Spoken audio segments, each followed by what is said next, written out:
Hi, my name is Steve Lozier. I'm an education specialist in the Metropolitan School District of Wayne Township focused on the planning and implementation of project-based learning units in our schools. This module is one of many designed to help teachers better understand project-based learning and design and develop PBL units to engage and challenge their students. This presentation is available to you by following the link in the My Big Campus bundle as well as the Google folder associated. I would suggest you open that presentation in another tab, as you may want to pause this video and click on a link or a resource in the presentation to explore further. Please note, if you're new to PBL and building your knowledge, this video would be considered the 8th in the sequence. So, objectives for this time. I will understand the components and structure of an entry document. I will develop an entry event idea to launch my PBL unit, and I will synthesize the previous PBL components I've developed by drafting an entry document and/or event in order to engage and invite my students into the inquiry I have designed. As we do PBL work, it's often we really encourage people, even if they decided they're going to launch without an entry document, to still go ahead and create it, because it ensures they have all kind of the pieces and components of PBL within it. So I'll just make a note of that. So, an exemplary entry document should do these things. It should launch inquiry, engage students, appear authentic or real, and then it must include the driving question or challenge. It must include or outline requirements, discuss group structures, present the culminating event, and introduce the authentic audience or any partnership.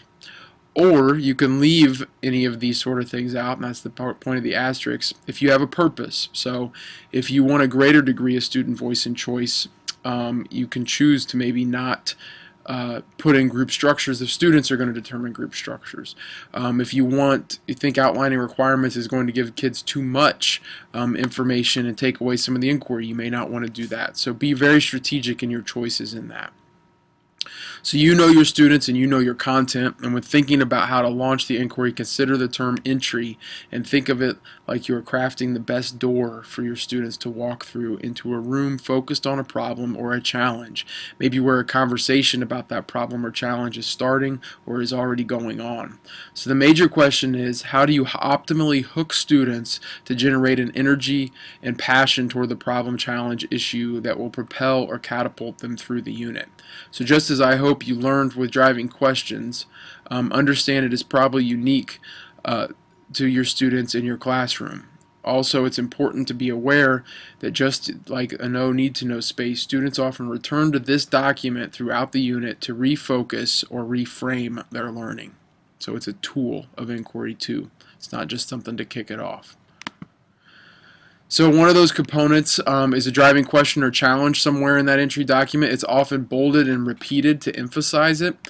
Think of it like a thesis or a claim of that document, and then strategically place it for emphasis. So you'll see it sometimes at the end, the beginning, just depends, but you want to be kind of strategic about that. The other thing that you need to do is outline the requirements, and so here's just kind of a joking example from BIE, but this kind of goes through what the requirements would be if you put these low-cost materials, metal parts, no metal parts, fits underneath the seat of a plane. Those things would be requirements included in an entry document, but also be kind of critical of those requirements, because as this shows, this still meets all the requirements. So you need to be rigorous in terms of that. The other thing with that is maybe how does the content learning fit with it? You're going to present or establish group structures, and so be able to explain individual and group accountability within the unit and what they're going to do. Specific roles and responsibilities are a possibility, or you could suggest that these be developed as part of the process. So you could just simply say you will develop your group and the way it will function once we get further into the unit. There's also the culminating event, so who will be involved in that in terms of an audience, when is it in terms of a target date, how will the culminating event be formatted, and how will it be structured, what are you expecting to see. And so remember, there's varying degrees of student voice and choice that can be a part of that culminating event. So here's just some advice on when to launch. So asking yourself, when do I launch? Sometimes it's necessary to build background knowledge prior to the launch. So there are teachers who do kind of a pre-teaching piece before they launch the unit, because what happens is they will launch it, put that question or challenge in front of kids and ask for a no need to know space, and kids will say, I don't know enough to know what I need to know. And that's not a great place to be as a teacher. So sometimes then you realize I need to go back and shore up, just get them, wrap their head around a challenge or a problem or an issue first, and explore it before then they can address it. So consider accelerating struggling learners or enriching advanced learners prior to a unit. So PBL is nice in the sense, especially if you're doing multiple PBL units kind of back to back, where as other kids wrap up and maybe have wrapped up the unit, you could accelerate or you could enrich them by having them start to explore the next problem or challenge you're going to look at. You could also provide some acceleration to struggling students so that once you do launch, they feel comfortable contributing to that conversation, guiding that conversation, and so just build their background knowledge in advance. So be aware also in terms of this that students may self-launch. So once you kind of open the door to inquiry in your classroom, it's highly probable students are going to bring you problems or challenges they want to tie back to what you do in that classroom. So here's some examples. Again, in the actual presentation, you can click on these and follow them.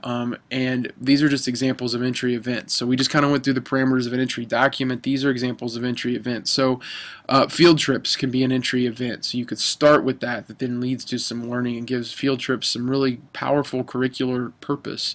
Guest speakers, films, videos, websites, a simulation or activity would be maybe more of a problem-based piece. A provocative reading, startling statistics, puzzling problems, piece of real or mock correspondence. Some very cool like history or social studies units are born in primary source documents that are controversial or something like that, and then the students launch into a no need to know. Song, poem, art, a lively discussion. Sometimes the problems or challenges in your very school building can lead to PBL units, and you're going to need to be strategic about how you look at that. So I'm going to well, I'm going to suggest that I was going to go out of this document or this presentation to show you some examples, but there are examples in the folder associated with this, so I'd pause it right now and actually go and explore some of those. I'd tell you to definitely look at, there's one from a group of teachers at Lyndhurst 7th and 8th grade center that are really powerful, that show how they've created an interdisciplinary unit, but each content area has a different entry document. So as you've kind of, if you've looked at some of those resources, we've now moved to the point where there in box E, the entry event to launch inquiry, where you can kind of capture your thinking there. And note in that box on the planning form, it includes boxes A through D. So the idea, the driving question or challenge, the standards or the content in terms of those being student friendly and the requirements, and then the authentic audience would most likely be a part of the drafting of that document. So this concludes kind of just a brief overview of drafting an entry document or entry event. Again, the components we've already explored are big pieces of this. The next module that you could look at is PBL Management Day to Day, and this is the last module that wraps up the nuts and bolts of planning a PBL unit.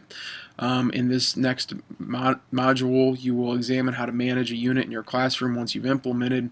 And remember, there are massive differences between planning an exemplary PBL unit and implementing one. So you're going to need to be highly reflective in your implementation and constantly hone your craft in the classroom. And that's what that management piece is all about. So thank you.